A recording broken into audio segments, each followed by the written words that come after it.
Okay, so this is our recording for our final ethical dilemma independent planning uh, guide discussion. And so we are going in alphabetical order and by first name, and I will be going first. Okay, so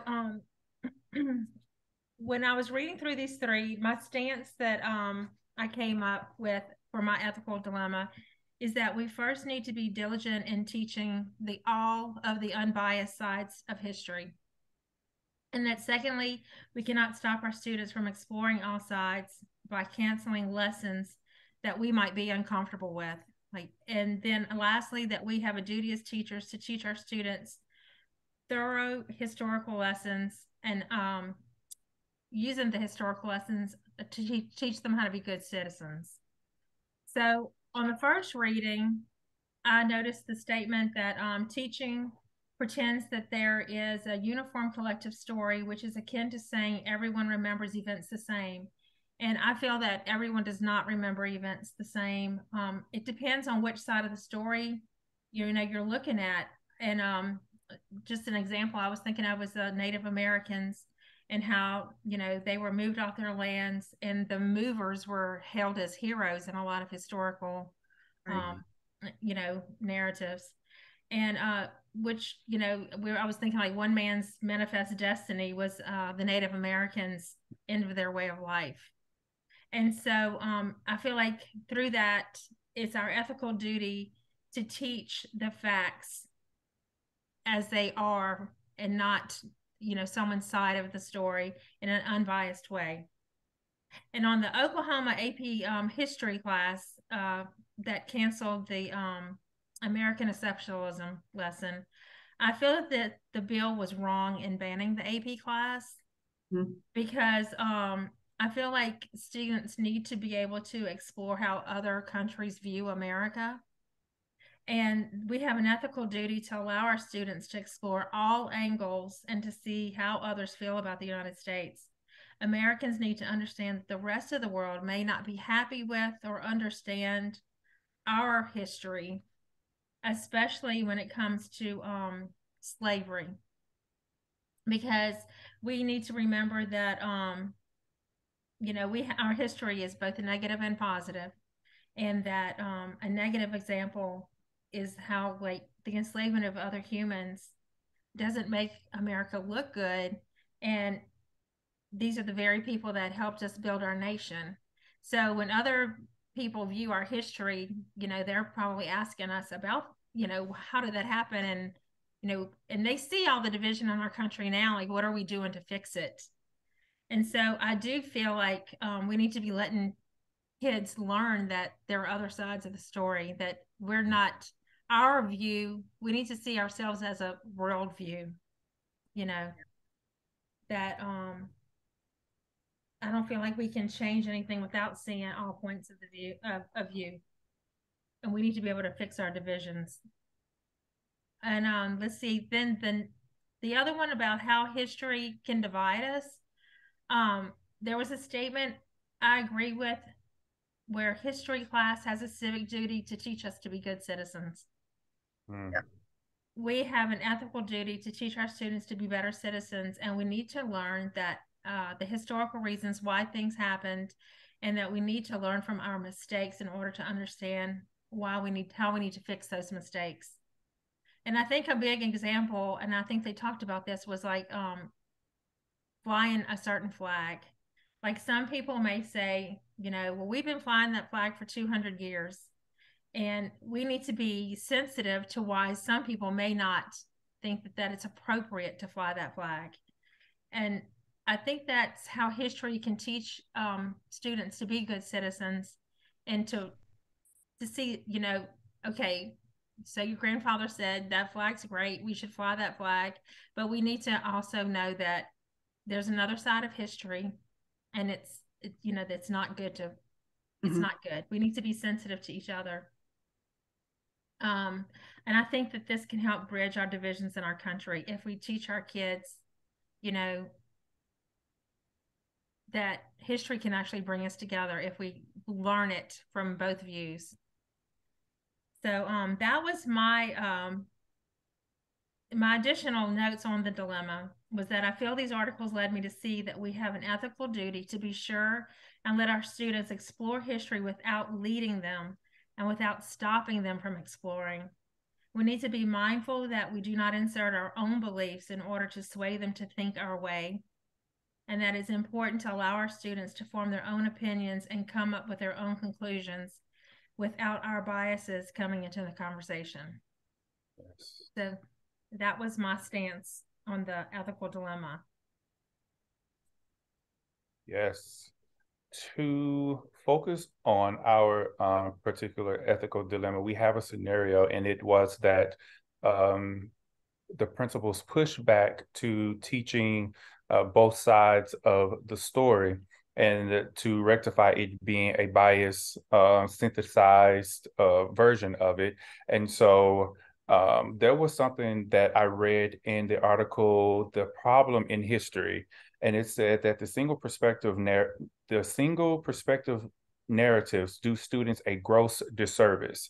So that one perspective narrative does students a awful disservice. And then another quote that says, currently, most students learn history as a set narrative, a process that reinforces the mistaken idea that the past can be synthesized into a single standardized chronicle of several pages, meaning it could be condensed into several pages in a chapter, and that is the entire story. And we know that that's not the truth. So the one question that stood out to me was, how are the historical narratives presented to students shaped? And the reality of that is, which I have a really briefly a story. So in history, I didn't like history in high school at all. And I could not grasp why. But as a full-blown adult, knowing what my history actually was, I got it. And so I can remember asking Mr. Elliott, well, what were my people like before slavery? And it boiled him. And he could not answer that question. He would not answer that question. And his response was, we're not in the part of that chapter yet. Well, when we got to the part of the chapter, it only spoke about slavery, not who we were before slavery, which did not answer my question. And so I'm finding that that is the disconnect. So it's asking the historical narratives presented to students, how is it shaped? Well, it's shaped in a biased front. It's shaped in a biased perspective. And I believe, unfortunately so, I believe that it's shaped their way to gain or to maintain a control and to control that narrative to make a certain group of people superior to others. Mm-hmm. That's the unfortunate truth, but that's the truth that they don't want to pull the veil over or reveal what's under the veil. And it's again to continue to have privilege and to have that control. So another question was, what is the best way to incorporate diverse perspectives into the classroom, specifically in our scenario, when you have a teacher or, a principal who says, I don't think that's befitting, because we have parents who are disagreeing with that way of teaching or teaching that criteria because it's outside of the textbook. And unfortunately, so again, I believe that it is also because the parents probably believe in that narrative. That's what they learned. That's all they know. Anything outside of that is probably seen as untrue. I don't blame them. It's just unfortunate you're ignorant to the other side of the story. But we all know the saying. There's your side, there's their side, and there's the truth. But we have to give a fighting fair chance to the opposite side. And without you controlling the narrative, who are you to tell my story? Right. It's manipulative for you to say, oh, this is also their side, without allowing them their side. In fact, when we have African Americans who wrote their side of the story and you refuse to let it be heard, that's a deliberate control mechanism. And that's the problem in history. And so it says, what is the best way to incorporate diverse perspectives into the classroom? And my belief is, without teaching it, how about we present what we are told to present so that we can keep our jobs and do as we're told and remain professional, but we could also give a loophole. I'm not going to teach anything. How about you write your perspective? Do you see anything wrong with this? Tell me how you feel. I'll give the students opportunity to convey their truest emotions or their critical thinking about it without teaching what I believe. You know what I mean? Right. I'm giving you a voice without going outside of the textbook. Take what was given to you in this textbook and tell me exactly how you feel and be authentic. That way I can give you a room for critical thinking without you teaching my perspective and what I believe. And I think that's a safe gray area to do both parts so that you could get your feelings out. Other students can hear it if we read it aloud without us teaching each other those thoughts. You know what I mean? Yes. Exactly. Yes. Yeah. And this is I'm sorry. Oh, go This ahead. is a group of 10th graders. So a lot of what you said I had written in mine too, but this is a group of 10th graders. So it is okay to facilitate a debate or a conversation, or how do you feel about this? How do you feel about this? To even say on this project, you have a paper. You're going to use your textbook, 2 other sources, if we want to call it from the library, so we're not going outside the school, but you need to find 2 other sources that show each side. This is what they said, but I need you to go in the library and see what you can do to back that up. And we're fixing to turn this paper in, you know, and just you've taught what you need to teach, and you've allowed them to get out and find. You're teaching them creditable sources, creditable, you know, you're teaching them to find credible, goodness gracious, credible sources. How to write a paper, even if you're making sure they turn it in an APA style. You're teaching them to debate, to write an argument, you know, but you're also teaching them to look out. Hey, use your brain. Look outside, and let's see what we really think, not just what we're being I also feel like if the subject and the lesson gives them some sort of an emotional feeling, like if it makes them feel hot, like this is not right, I know this is not right, and this is not the way that it was, you know, from the things that I learned through my family, or what, they should be allowed to express that. They need to be able to express, you know, how does this part of history make you feel? Right. And we're from the South, y'all. You know, we are it. And so I think your comment, Andrea, too, about how it makes them feel was something that I had wrote, the problem with history classes. So something that kind of informed my position there, and just solidified my thoughts, was the comment, and this is a direct quote, the effect of fear and anxiety on humanity because of history. Well, you know, if we're trying to create students that are critical thinkers and confident, well, you can't do that if what you're teaching them causes them fear or causes them anxiety. You got to teach them to go find out the truth, find the truth, you know? Yeah. Yeah. I think history teaches so much. Shelley, do you want to do your presentation? Yeah. Cottrell, are you finished? Did we interrupt? Yes, absolutely. No. With our discussion? This is the debate, Because right? I have a lot to say.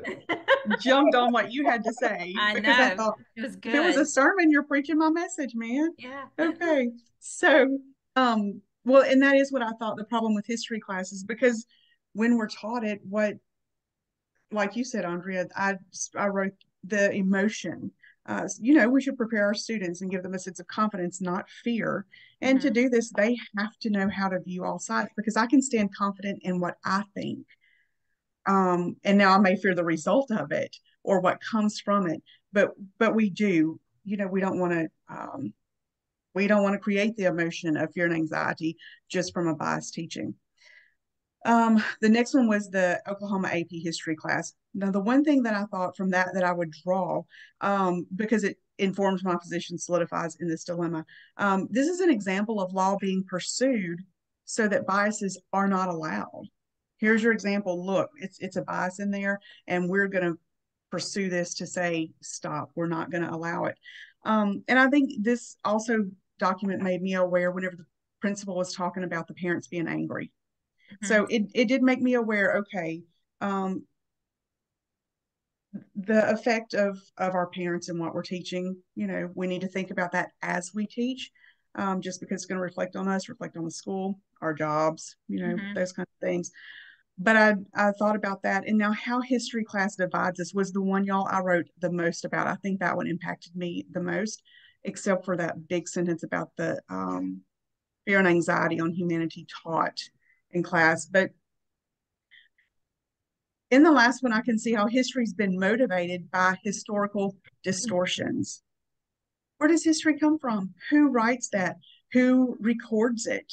And we're recording from our perception, what we saw. And Cottrell, like you said, how we wanted to. I'm just going to read because it was so akin to yours. Historically, history is that of division. historically history, it's divisive, and then it remains the same because we are only taught that one side. So we're still taught to be divided. We're really not taught any different. The past can't be manipulated to change the present. So you can't say we're going to cut this out or we're not going to include this because it doesn't fit where we're at right now. Man, history happened. And as much as I hate some of it, as much as I'm ashamed of some of it, I didn't do it, but it happened. And so if we're going to say learn from your mistakes, if we're going to say look where how far we've come, you can't erase it. If you don't put it in the book, it doesn't matter. It still happened. And I think that that's a part of the microwave age where we're trying to say, you can be as tall as you want to be. If you say you're 6'5", baby, you're 6'5", even if you're really 5'4". Right. It happened. You just can't take it out. So, and I'll put this too. I also want to respect the circumstances of the past, whatever the stance. It's necessary. Real people were stating their real beliefs. We're here tonight saying what we believe. We're not all going to have to agree, but that's all right. And you can't just not put me on the camera because I'm going to say something that you didn't like.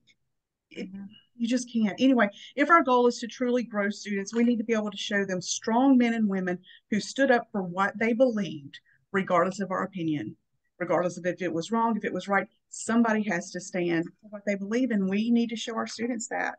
Whenever I was thinking about these, I thought about the Paulo Freire. Yeah. Okay, the pedagogy of the oppressed. If you're going to teach bias, well, then that's what you're doing.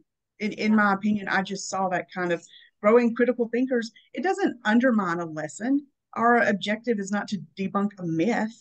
We're trying to teach truth and history.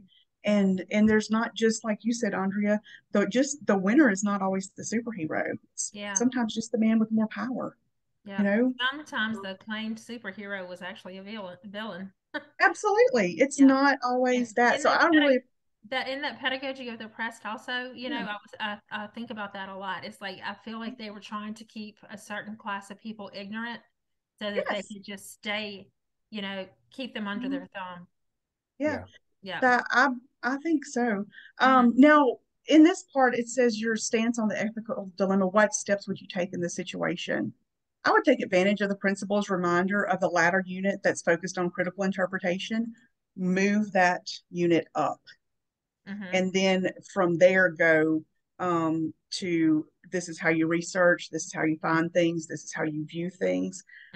For the angry parents, which we deal with parents, I would send a remind or a letter out that says, Happy Wednesday. Our next history unit will cover the 1965 Voting Rights Act. Please encourage your student to research this act, its pros and cons, and the many faceted opinions and actions, as well as leaders surrounding this act. This unit requires class discussions and research essays. Follow it up with something FBLA selling donuts during second block for $1. Get it out there in some way. FFA is selling hanging baskets for $15. Progress reports will be coming out on Thursday. But kind of just get it out there. Also, we talked about before, because it's a 10th grade class, essays could be written requiring the use of 2 sources outside the textbook, but in the school library. The essay would show the student's stance, support, and an opposing view. You got to show your both views. And then your teacher facilitated peer discussions. You've got perception and fact and fallacy and critical thinking, and make your vocabulary words from there. These were, I don't know. That's good. Curriculum, man. I'd go as far as not fighting the parents, but hosting a debate or a meeting. Let's call that, because this is crucial information. Let's go as far as explaining, perhaps parents just don't know.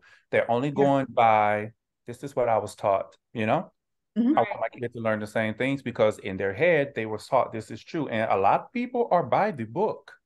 And people hold truth to that book. This is what the book says. This is facts. Anything outside of that, they're unsure about. So Yes. perhaps there's a degree of ignorance there, not in a negative connotation, just you just don't know. Just not knowing. I inform you, it's not to debunk anyone's beliefs, switch anyone's beliefs. It's just to argue a different point of view or to introduce a different point of view in the classroom. How about I first give you the lesson, parents? Come in, because they start the principal didn't have a problem with it. The principal said the parents had a problem with it, which means now the principal was like, you can't upset the parents. So let's go to the root here. Let's start with the parents. Let's introduce the lesson to the parents so they can feel less threatened. You know what I mean? Because I don't want to instill anything not worth knowing in your children either. That's not the intent here. So I think that's the fear that the children are going to somehow rebel against or learn something that's not worth learning, or, you know, and I just want to clear out that fear for the parents so that they could be more receptive to the information. I would go as far as hosting a meeting. I feel like that's one thing. History is one of those things that can be, it's not that we don't want to rewrite history, but we want to correct the things that were written wrong to begin with.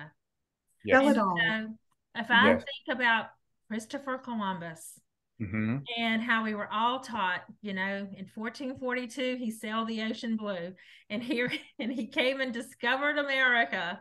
But we know this is not true. He did not. But boy, oh boy, in my head, that's still, even though I know it's not, I still lean that way. Right.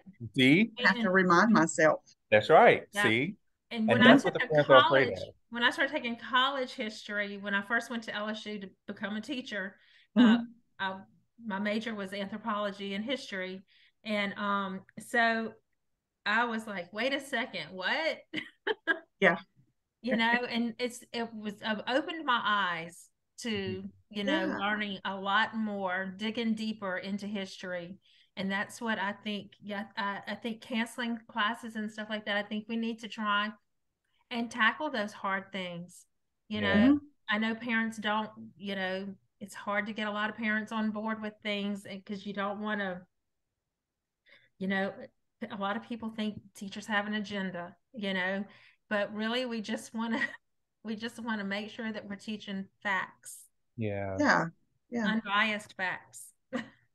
Well, and as much as we talk about teaching unbiasedly, then we get curriculum that is full of it. Right. You know, and usually those, especially in my district, those that are writing the curriculum are former teachers. So somewhere along the way, something, you know, something's not quite, I don't know, something's off though. It's hard to keep the pendulum in the middle to make everyone happy. Yeah. And I'll tell you, I have a family member that teaches an elementary class, and they had a reading in a book. She said, I'm going to tell you, Shelley, I read the book aloud, and the parts that those students didn't need to hear, I just didn't read. Right. And then I made my own test, and we stayed with the curriculum, but that's how she handled it, you know? So. But then you got to be careful with that, because see, yeah, even with that, that's right. They didn't read are the parts they need to hear. Well, and so that was her opinion too. Yes, yeah. You know, that was her putting her opinion out there. No, this third grader does not need to know about this. That's right. Yeah. So you know. I know it's so. It's it's a. I don't know. That's the ethical dilemma. Yep. That's right. That's the one right there. That's good. Exactly. That's good. So you know what? We all agree that our consensus is the ethical dilemma is what? I feel the ethical dilemma is teaching the facts and being unbiased. Yeah. Not inserting your own narrative in there. Yeah. You know. Teaching the facts without bias. Yeah. That's what I feel. Do y'all? And I'm going to tell you too, we're pretty country. The other day we had cows running down our fence at the school. Everybody was out trying to get them back in the pasture. So we're in the country. If we were to hold a meeting, we would have to be very, very careful. Right. You know, right. We would have to be very careful. And I think the same thing about the flags that was in that story. For some people, that means victory, but for others, it doesn't. And you've got to think about what this represents and the emotion that it draws. Right. You know, before you before you Yeah. do those things. We also, we talk about race, but you also have to think about religion. Religion is another one that Absolutely. plays a Mhm. very important, Yeah. It does. yeah. It really does. History is one of those subjects. And I think that's probably the reason why it's not on the ACT. Ah, There you go. You can't be 'cause my factual daughter enough. said that. Sometimes students Yeah. don't take it as seriously because Mm-hmm. it's not something that they Yeah. really need to get into college. Right. But it well should be. You've got to know where you're from, where you're coming from, to know where you're going, in my Right. opinion. We don't want to repeat those bad mistakes, You can't No. erase what the Nazis did. You can't erase, what Yeah. happened, the atrocities that happened in World War II. You can't Mhm. erase the things that happened when we were trying to, conquer the West. Slavery. Yeah. Slavery, yes. You Yeah, can't. there's a lot of ugly in history. It is. There was It religions is. that killed off, Mhm. to make their statement. Religion has a harsh history. oh yeah. It really, Yeah. really does. Yeah. You know? You know what? You made a valid statement, Andrea. You said there was a lot of ugly in history, and that was one of the arguments with a Republican Party that we're teaching, where teachers were teaching the ugly part or the bad parts of America. I think that was the For AP in yeah, Oklahoma. and Mm-hmm. I was like, I get it, but that's the You have unfortunate to. truth, and it happened. Why Yes. We leave that can't out? sweep You it know what I under the mean? rug. We have to That's teach it. right. So it And still plays into yeah. that agenda Mhm. of we're not going to talk about that part, you know? Right. Yes, because it doesn't fit where we're at right now. Right. But it doesn't erase the fact that it happened. You Right. need to celebrate the people that have come from that Yeah. Right. on both sides. You just need to celebrate it. And I'm always curious, what happened to everybody else? You know, Yeah.